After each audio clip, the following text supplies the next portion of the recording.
नमस्कार, स्वागत है आपका। आप देख रहे हैं मुद्दे की बात और आपके साथ मैं हूं राजेंद्र देव। देश में कोरोना से बड़ा कोई मुद्दा नहीं, ये सच है। इस दौर में डॉक्टर्स से बड़ी भूमिका किसी की नहीं, ये भी सच है। उनके सम्मान में किसी तरह की कोताही नहीं की जा सकती है, ये भी सच है। लेकिन वही डॉक्टर अगर मुश्किलों से सबक लेने को तैयार न हो तो इसे सच नहीं माना जा सकता। दरअसल भदोही में सरकारी अस्पताल के डॉक्टर गरीब मजदूरों को बाहर की दवाएं लिख रहे हैं, जिसने मजदूरों की मुसीबत बढ़ा दी है। कोरोना का डर ऐसा है कि दवाएं खरीदनी पड़ रही हैं। पूरी रिपोर्ट देखिए। नहीं, ऐसा कुछ नहीं है। बाहर की दवाएं लिखने का कोई वो नहीं है। हमारे पास सब दवाएं अवेलेबल है, दी जा रही हैं। सीएमएस साहब का ये भरोसा अस्पताल के डॉक्टरों तक पहुंचते पहुंचते उड़न छू हो जाता है। ऐसा जान पड़ता है कि मानो दवाइयों का अस्पताल में अकाल पड़ गया हो।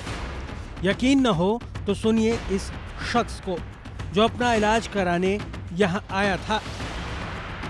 दवा कोरोना का जांच कराने के लिए चेक कराया, कुछ निकला नहीं। दवा के लिए बोले कि इसको खा लो 14 दिन, इसके बाद जैसा होएगा एक बार दिखा लेना। किस तरीके की दवा लिखे हैं आपको जब कोई दिक्कत नहीं है तो? अब वो तो मेरे को भी समझ में नहीं आ रहा है। जब रहेगा तो उसको मालूम पड़ना चाहिए मशीन में ना।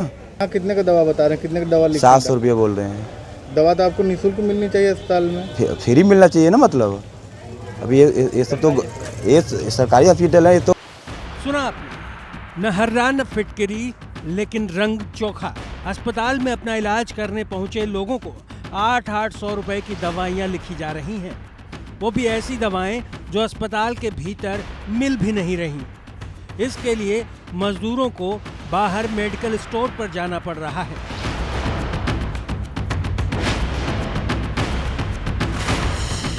जबकि ये वो लोग हैं जो महाराष्ट्र से ऑटो चलाकर अपने घर वापस पहुंचे हैं। जेब में इतने पैसे लेकर भी नहीं घूमते कि वो इतनी महंगी दवाएं ले सकें। लिहाजा बिना दवाएं खरीदकर वापस घर जाने को मजबूर हैं। हालांकि कुछ लोग ऐसे भी हैं जिन्हें दवा खरीदना जरूरी लगता है क्योंकि डर कोरोना का है। तो डॉक्टर साहब ने पूछा नहीं कि बाहर की दवाई क्यों लिख रहे हैं? अभी ये सर तो नहीं, मतलब ये कुछ लेने के बाद पर्ची तब पता चले कि बाहर से लेना है। तो बाहर की दवा कितने की बताई जा रही है? अभी 45 की दवा बता जा रही है। ये दवा यहाँ नहीं मिलेगा। दूसरी दवा है वो, मतलब 200 रुपया लगेगा। 10 दिन का दवा है वो, आप 10 दिन खाओ, कोई टेंशन नहीं। अस्पताल के अंदर से कोई दवा नहीं दी गई है? नहीं, कोई दवा नहीं। अस्पताल के सीएमएस साहब का कहना है कि वो कोरोना के मामलों को लेकर पूरी तरह अलर्ट है। जिले में बाहर से आने वाले मजदूरों को लेकर सीएमएस साहब बताते हैं कि जिनकी छोटी मोटी समस्याएं हैं उन्हें दवाइयां दी जा रही हैं। वैसे भी ज्यादातर समस्याओं की वजह मजदूरों या लोगों का दूर दूर से पैदल चलकर आना है। उनको कोई परेशानी नहीं है, उनको होम क्वारंटाइन के लिए कहा जा रहा है। जिनको थोड़ा बहुत हल्का फुल्का बुखार है, हरारत है, चल के आए हैं, थकान है, उसकी वजह से बुखार हो गया है, तो पैरासिटामॉल यही दिलवा दे रहे हैं हम। ऐसी कोई बात। अच्छा, आप जो बम्बई से आए हैं ऑटो से और अपने परिवार का चेकअप कराएं, उनको कोई प्रॉब्लम नहीं है, लेकिन उनको 700-800 की विटामिन की दवाइयाँ, तरह तरह की दवाइयाँ बाहर से लिख दी जा रही है। नहीं, ऐसा कुछ तो नहीं है, ऐसा कुछ नहीं, हमारे पास कोई कंप्लेन नहीं। कोई बात नहीं। ये तो है कि कोरोना के खिलाफ खौफ का मतलब ये नहीं कि हर शख्स को बुखार के चलते कोरोना का मरीज मान लिया जाए, लेकिन तब भी बेवजह मरीजों के जेब पर डाका डाला जाए, ये समझ से परे है। Bureau report, ABP Ganga. तो सरकारी अस्पतालों के डॉक्टर्स का हाल तो आपने देख लिया, लेकिन ऐसा नहीं कि सरकार अपनी तरफ से कमी रख रही है। कोरोना पर काबू पाने के लिए हर मुमकिन कोशिश की जा रही है और इसी के मद्देनजर अब वो मेडिकल स्टोर से बुखार, जुकाम और दूसरे लक्षणों की दवा खरीदने वालों का रिकॉर्ड जुटाने की तैयारी में, ताकि कोरोना की आशंका पर स्वास्थ्य विभाग उनसे संपर्क कर सके। अब इसका क्या होगा, ये आप इस रिपोर्ट में देखिए।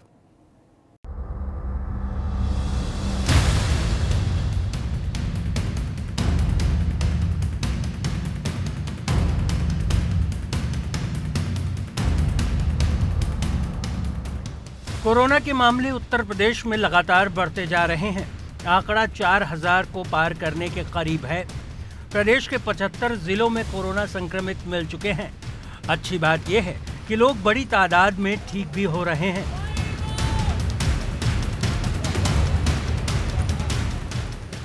कोरोना संक्रमितों की जांच की जहां तक बात है तो अब तक सरकार 2.25 लाख लोगों के करीब जांच कर चुकी है।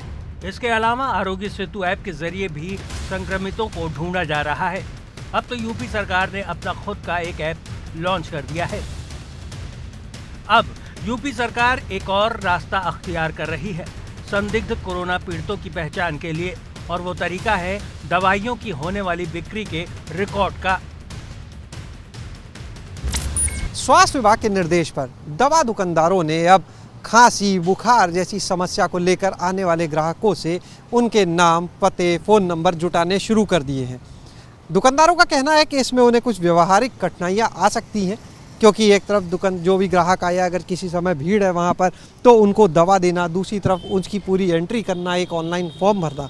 लेकिन क्योंकि कोरोना वायरस की इस चेन को तोड़ना है, इसलिए जो भी निर्देश दिए जा रहे हैं उनका पूरा पालन किया जाएगा, जिससे वो अपना जो भी सहयोग दे सकते हैं इस वायरस के खात्मे में वो ज़रूर देंगे। इसमें सरकार ने फैसला किया है कि वो मेडिकल स्टोर आने वालों का ब्यौरा रखेगी। इस आदेश के तहत कहा गया है कि बुखार, खांसी, जुकाम या ऐसे लक्षणों की दवा खरीदने वालों के रिकॉर्ड तैयार किए जाए। इसमें दुकानदारों को ग्राहक का नाम, पता, मोबाइल नंबर ये जानकारी एक ई-फॉर्म पर भरनी होगी। दवा खरीदने वालों से स्वास्थ्य विभाग संपर्क कर उनके लक्षणों के आधार पर ये तय कर सकेगा कि उन्हें कोरोना है या नहीं। चिकित्सा स्वास्थ्य एवं परिवार कल्याण विभाग से एक ई-लिंक प्राप्त हुआ, जिसमें हमसे ये कहा गया कि दवाओं की दुकानदारों को ये अवगत करा दिया जाए और उनसे ये सूचना ले ली जाए, तो ये डाटा मेरे पास ना आकर ई-लिंक के माध्यम से सीधे चिकित्सा एवं स्वास्थ्य विभाग को पहुंच जाता है, जिसके अंतर्गत उसको एक बहुत सिंपल सा ये लिंक है। इसके अंदर जब आप लिंक खोलते हैं तो कुछ हमें इन्फॉर्मेशन भरनी होती है, जो कि हमारा दुकानदार वहीं पे हाथ के हाथ भर देता है। उसमें वो अपना मेडिकल स्टोर का नाम, पेशेंट का नाम, उसका मोबाइल नंबर और उसके क्या लक्षण है, जैसे खांसी है, बुखार है या ज़ुकाम है, इस तरीके के लक्षण भर के वो सीधे जो है उस पोर्टल के माध्यम से चिकित्सा स्वास्थ्य विभाग को पहुंच देता है। चिकित्सा विभाग उसको आगे चिन्हित करके आगे की कार्रवाई सुचारू रूप से करता है। इसके अंतर्गत हमारा फील्ड्स हमने पहले भी ऑर्डर किया था और इसके बाद हमने कल एक इसका अनुस्मारक भी निकाला है, ताकि लोग इसको भेजते रहें। और इसमें हमने केमिस्ट ड्रग्स फेडरेशन का भी सहयोग प्राप्त किया है, उनसे भी। इस मसले पर दुकानदार सरकार का साथ देने की बात कर रहे हैं। विभाग के अधिकारियों की माने तो खुद केमिस्ट एसोसिएशन वाले इस तरह की व्यवस्था बनाने की पहल कर चुके हैं। हालांकि वो मानते हैं कि इसमें चुनौतियां भी बहुत हैं। डॉक्टर के प्रेस्क्रिप्शन से ही ओनली देने, अगर जो बहुत है जो नहीं ले पाता है पेशेंट, तो उसका नाम, पता, एड्रेस सब नोट करते हैं, फिर उसका गवर्नमेंट को वहाँ पे भेजते हैं सीएमओ ऑफिस में जानकारी, उसके बाद उसको दिया जाता है। इस व्यवस्था का ताल्लुक सीधा जनता और कोरोना महामारी से है, तो ऐसा नहीं है कि सिर्फ जिम्मेदारी मेडिकल स्टोर चलाने वालों की है, बल्कि आपकी भी ये जिम्मेदारी है कि किसी दुकानदार के नाम, पता और मोबाइल नंबर पूछने पर आपको आपत्ति नहीं होनी चाहिए, क्योंकि ये रिकॉर्ड सिर्फ सरकार की ही नहीं, आपकी भी मदद करेगा। एबीपी गंगा के लिए लखनऊ से शैलेश अरोड़ा की रिपोर्ट। तो सरकार की व्यवस्था में आपके सहयोग की अपेक्षा है, क्योंकि सवाल आपके हित का है, आपके फायदे का है, ऐसा सरकार का मानना है। ये बात अलग है कि हितों की बात करते हुए सरकारों की नीयत पर आप सवाल उठाएं, जैसे कि इन दिनों मजदूरों को लेकर विपक्ष उठा रहा है, श्रम कानून में बदलाव के बहाने। अब इस मोर्चे पर उसे साथ मिलता दिख रहा है भारतीय मजदूर संघ का, जो कि राष्ट्रीय स्वयं सेवक संघ की श्रमिक इकाई है। उसने भी सरकार के फैसले की मुखालफत की है। आप लोग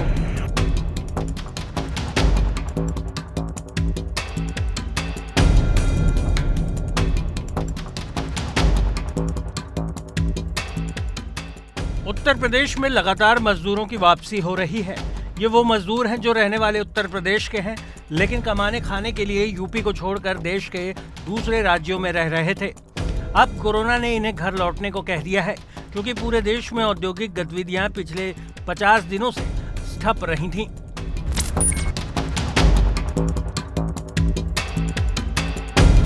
मजदूरों की वापसी को देखते हुए यूपी सरकार ने इन्हें प्रदेश के विकास में भागीदार बनाने का फैसला करते हुए इनके हुनर के हिसाब से काम देने की कोशिश कई योजनाओं के तहत की है। लेकिन दूसरी तरफ श्रम कानूनों में बदलाव करते हुए कई ऐसे प्रावधान कर दिए हैं जिसे लेकर सियासी हंगामा मचा हुआ है। सियासी दलों के बाद अब मजदूर यूनियन भी इसके विरोध में आ गए हैं। संघ की श्रमिक यूनियन भारतीय मजदूर संघ ने भी इसके खिलाफ देशव्यापी आंदोलन की धमकी दी है। संघ के नेताओं का दावा है कि इससे उद्योगपतियों को फायदा होगा, मजदूरों का नुकसान। यानी पहली बार देश के 70 साल के इतिहास में हो रहा है ये कि एक मजदूर को छटनी की जाएगी, नौकरी से निकाला जाएगा और वो देश के सुप्रीम कोर्ट में भी जाकर अपील नहीं कर सकेगा। ये पहली बार हुआ है देश के 70 साल के इतिहास में। पहली बार हुआ है कि उसका मिनिमम वेज का पुनर्निर्धारण नहीं होगा, मिनिमम वेज बनेगा ही नहीं।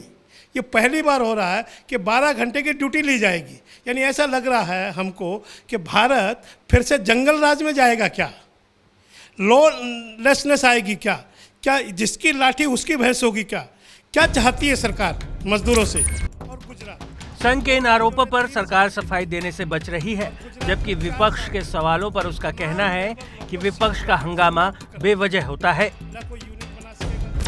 कांग्रेस और समाजवादी पार्टी की सोच ही बलिहारी है। इनका बयान ये दर्शाता है कि ये श्रमिकों के सबसे बड़े दुश्मन हैं, क्योंकि जो श्रम अधिनियमों में संशोधन अध्यादेश आया है, ये इसीलिए आया है कि आज माननीय मुख्यमंत्री जी ने कि हम उत्तर प्रदेश में ही इनको सेवा आयोजित भी करेंगे। कांग्रेस का साफ कहना है कि वो इस मसले पर मजदूरों के साथ जाएगी। हालांकि मजदूरों को टिकट दिलाने जैसे पार्टी अध्यक्ष सोनिया गांधी के निर्देशों का क्या हुआ, ये सवाल अभी भी कांग्रेस से पूछा जाना है। बावजूद इसके मजदूरों के इस मुद्दे को वो मौका मान रही। उत्तर प्रदेश की सरकार ने श्रम कानून में बदलाव करके जो मजदूरों के रक्षा कवच थे उसे समाप्त करने की कोशिश की है। निश्चित रूप से आने वाले समय में मजदूरों के साथ अन्याय होंगे, मजदूरों के अधिकारों का हनन होगा, मजदूरों का उत्पीड़न होगा और आने वाले समय में मजदूर भूखमरी की कगार पर होगा। जिस तरह से आज सड़कों पर मजदूर परेशान है, बेसहारा है, कोई पुरसा हाल नहीं है। अगर आज श्रम कानून की बात करें, श्रम कानून उनको ऐसे दुर्दिन देखने के अधिकार नहीं देता है। इस हंगामे की एक नहीं कई वजह है। मसलन इसमें काम के घंटे 8 से बढ़ाकर 12 कर दिए गए हैं। ओवर टाइम की सुविधा को खत्म कर प्रति घंटे का भुगतान और नौकरी से हटाने के लिए बिना नोटिस निकाला जैसे प्रावधानों को विपक्ष और मजदूर दमनकारी बता रहे हैं।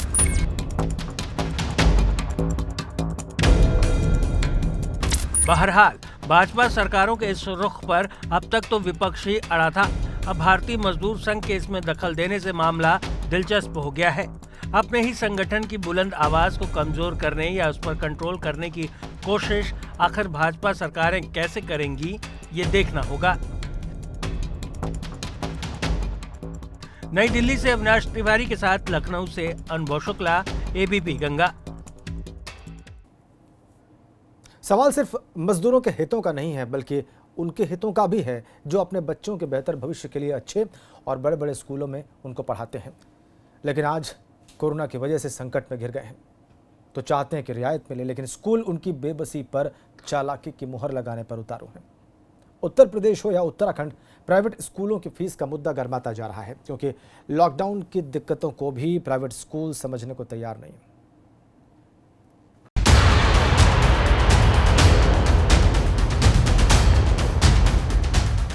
स्कूलों की ऐसी तस्वीर पिछले 2 महीने से नहीं दिखी है। आगे कब दिखेगी कोई नहीं बता सकता, क्योंकि कोरोना के दौर में स्कूलों पर लगा ताला कब खुलेगा ये सिर्फ कोरोना संक्रमण के हालात बता सकते हैं, जो फिलहाल बता रहे हैं कि मरीजों की संख्या बढ़ रही है। कोरोना के दौर में जब लॉकडाउन शुरू हुआ तो स्कूलों पर भी ग्रहण लग गया। स्कूल खुलने की नौबत आई ही नहीं। ऐसे में बच्चों का कोर्स न पिछड़े, स्कूलों ने इसके लिए ऑनलाइन एजुकेशन की पहल की। ये नेक ख्याली सिर्फ बच्चों के भविष्य के मकसद से नहीं, बल्कि अपनी कमाई पर पड़ने वाले असर को लेकर भी दिखाई दी, क्योंकि स्कूलों ने फीस के जो मैसेज भेजने शुरू किए उसमें पिछले साल के मुकाबले ज़्यादा फीस, ट्रांसपोर्टेशन चार्ज और कई दूसरे चार्ज भी लगाए गए। स्कूलों के मैसेज से अभिभावकों पर दबाव बढ़ा, उन्होंने शिकायत की सरकार ने प्राइवेट स्कूलों पर शिकंजा कसना शुरू किया, जिसमें पहले तो 3 महीने की फीस एक साथ लेने पर मनाही की गई, फिर फीस न जमा होने पर बच्चे का नाम काटने से रोका गया और फिर ट्रांसपोर्ट फीस ऑफ करने के आदेश दिए गए। हालांकि ये फैसले लॉकडाउन के पहले चरण में रहे। इसके बाद लॉकडाउन के 2 और चरण बढ़ गए। इस दौरान कई लोगों के सामने आर्थिक संकट खड़ा हो गया, जिसमें सैलरी कटने से लेकर नौकरी जाने और कारोबार में घाटा जैसे मामले शामिल हैं। बावजूद इसके स्कूलों ने फीस को लेकर दबाव बनाना नहीं छोड़ा। ये कहानी यूपी और उत्तराखंड दोनों जगह की है, लिहाजा यूपी में इसे लेकर प्रयागराज हाई कोर्ट में याचिका भी लगा दी गई। इसमें स्कूलों के रवैये पर सवाल उठाए गए हैं। कोरोना की महामारी और लॉकडाउन की बंदिशों के मुश्किल वक्त में उत्तर प्रदेश के कुछ स्कूलों द्वारा मनमाने तरीके से फीस वसूले जाने और फीस को लेकर अभिभावकों पर दबाव डाले जाने का मामला अब अदालत की दहलीज तक पहुंच गया है।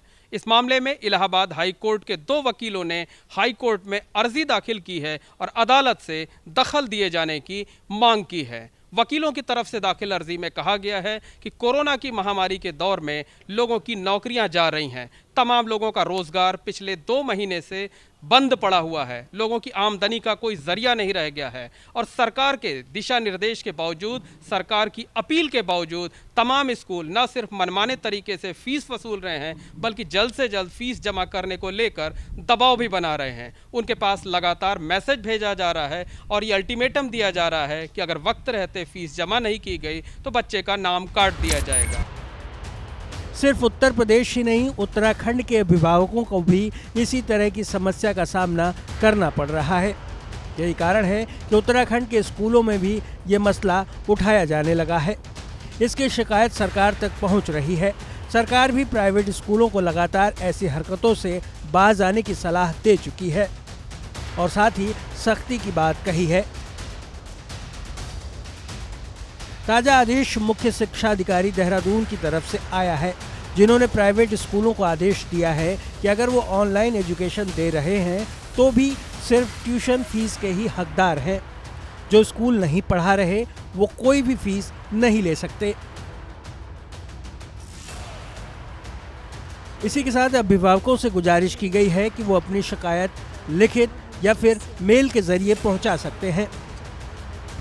उत्तराखंड सरकार ने प्राइवेट स्कूलों को सख्त हिदायत दी है कि किसी भी दशा में लॉकडाउन के दौरान वो अभिभावकों पर फीस का दबाव नहीं बनाएंगे।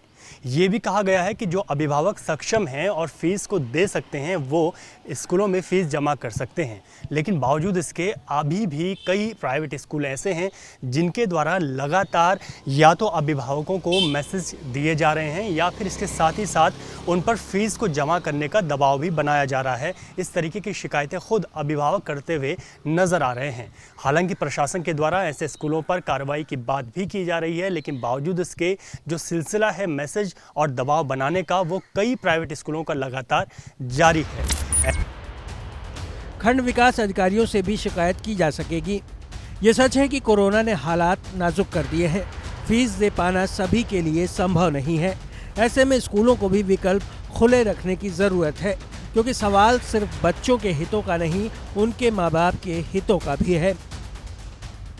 Bureau report, ABP Ganga. है वो चढ़ावा जिसे दुनिया हैरानी से देखती रही है, क्योंकि अपने आराध्य के लिए दिल खोलकर दौलत लुटाने वालों की कमी नहीं रही।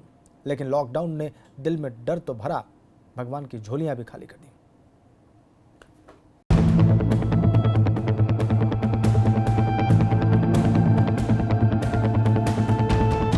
कोरोना महामारी में सेहत का संकट तो है, कई लोगों के सामने आर्थिक संकट भी गहरा गया है।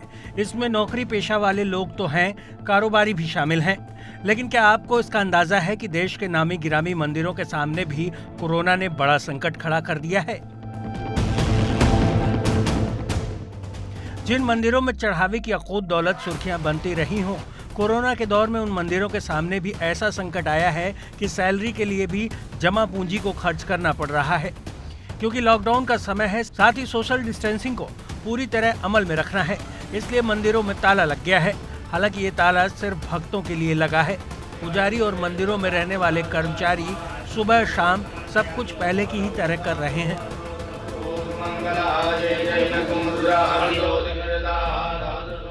अब इन्हीं पुजारियों और कर्मचारियों को देने के लिए मंदिरों को अपनी जमा रकम खर्च करनी पड़ रही है। शिरडी के साईं मंदिर में एफडी तोड़वानी पड़ी है, तो वहीं वैष्णो देवी श्राइन बोर्ड अब कर्मचारियों के वेतन और दूसरे खर्चों के लिए ऑनलाइन प्रसाद देने जैसे दूसरे विकल्पों पर विचार कर रहा है। देश के सबसे चर्चित मंदिरों और उनके नुकसान की अगर बात करें तो सबसे धनी मंदिरों में शुमार तिरुवनंतपुरम के पद्मनाभ स्वामी मंदिर को लॉकडाउन में करीब 6 करोड़ रुपए का नुकसान हुआ है। मंदिर को औसतन हर महीने करीब 3 करोड़ रुपए की आय होती है। मंदिर में ऑनलाइन दान स्वीकार किया जा रहा है, मगर ऑनलाइन दान में रोजाना करीब 25,000 रुपए ही मिल रहे हैं। मंदिर के 307 कर्मचारियों का वेतन करीब 1 करोड़ 10 लाख रुपए है। इन्हें बैंक में जमा रकम और डिपॉजिट के ब्याज से तनख्वाह दी गई है। इसी तरह शिरडी के साईं मंदिर की अगर बात करें तो शिरडी के साईं बाबा मंदिर ट्रस्ट की आय भी लॉकडाउन में प्रभावित हुई है। श्रद्धालुओं और दानदाताओं के जरिए इस मंदिर को सालाना करीब 700 करोड़ रुपए की आय होती है, मगर 2 महीने में महज 2.5 करोड़ रुपए का ऑनलाइन डोनेशन मिला है। मंदिर के पास करीब 2,500 करोड़ रुपए की एफडी है। आगे भी सोशल डिस्टेंसिंग के चलते मंदिर में श्रद्धालुओं की भीड़ पर असर पड़ना तय माना जा रहा। दक्षिण के तिरुपति बालाजी मंदिर की अगर बात करें तो आंध्र प्रदेश के तिरुपति में मौजूद इस मंदिर को भी नुकसान हुआ है। मंदिर को हर महीने करीब 200 करोड़ रुपए का नुकसान हो रहा है। इस तरह पिछले 2 महीनों के दौरान 400 करोड़ रुपए की आय प्रभावित हुई है। यहाँ करीब 22,000 कर्मचारी कार्यरत हैं। इनके वेतन, मंदिर रखरखाव और अन्य मदों में करीब 110 करोड़ रुपए महीने का खर्च आता है, जिसके लिए मंदिर अब दूसरे रास्ते खोज रहा है। मुंबई के प्रसिद्ध सिद्धिविनायक मंदिर की बात की जाए तो पिछले 2 महीनों के दौरान मंदिर में दान आने का सिलसिला 90% तक घट गया है। इस मंदिर की सालाना आय करीब 410 करोड़ रुपए है। मंदिर की व्यवस्था को संभालने के लिए करीब 150 कर्मचारी कार्यरत हैं और उनके वेतन, रखरखाव समेत दूसरे खर्चों में 6 से 7 करोड़ रुपए की रकम लगती है। इसी तरह वैष्णो देवी मंदिर को भी मुश्किलों का सामना करना पड़ रहा है। वैष्णो देवी मंदिर की हर महीने की औसतन आय 25 से 30 करोड़ रुपए है। इस तरह लॉकडाउन के दौरान इस मंदिर में करीब 60 करोड़ रुपए कम हुए हैं। मंदिर के करीब 3,000 कर्मचारियों के वेतन पर 13 करोड़ और रखरखाव समेत दूसरे मदों पर 4 से 5 करोड़ रुपए का खर्च आता है। कुल मिलाकर अभी तक तो ये खर्च जमा राशि से ही पूरे किए जा रहे हैं, मगर ऑनलाइन दान प्रसाद के जरिए अब मंदिरों की आय बढ़ाने की तैयारी की जा रही। Bureau report, ABP Ganga.